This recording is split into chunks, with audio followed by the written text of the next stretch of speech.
Alors, au cours de la grossesse et des fois dans le postpartum, on peut avoir besoin d'une antibiothérapie. Et dans ce sens, le recours à l'amoxicilline protégée est sûr et efficace, ça dépend des indications, mais c'est une molécule qu'on peut utiliser sans problème, à la différence d'autres antibiotiques, d'autres classes thérapeutiques comme l'équicycline ou les quinolones qui sont contre-indiqués généralement. Donc quand il y a une indication à une antibiothérapie, comme une infection urinaire ou une pyélonéphrite gravidique, ou encore une rupture prématurée des membranes avec infection amniotique, ou dans le postpartum avec une infection,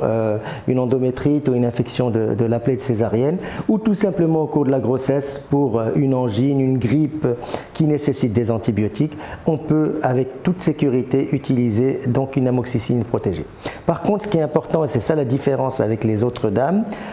qui ne sont pas enceintes, c'est important de prendre au moins 3 grammes par jour,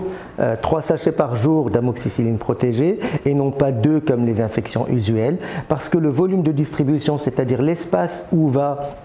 diffuser l'antibiotique est plus grand en cas de grossesse, et donc c'est comme si vous prenez que 1,5 g ou 2, c'est comme si vous étiez sous-dosé. Deuxième chose importante, c'est important de prendre au minimum 7 jours de traitement pour éviter, pour bien traiter cette infection et éviter le développement de souches résistantes. Et parfois, selon l'infection, on peut aller jusqu'à 14 jours, voire dans des cas graves jusqu'à 21 jours de traitement antibiotique à 3 grammes par jour.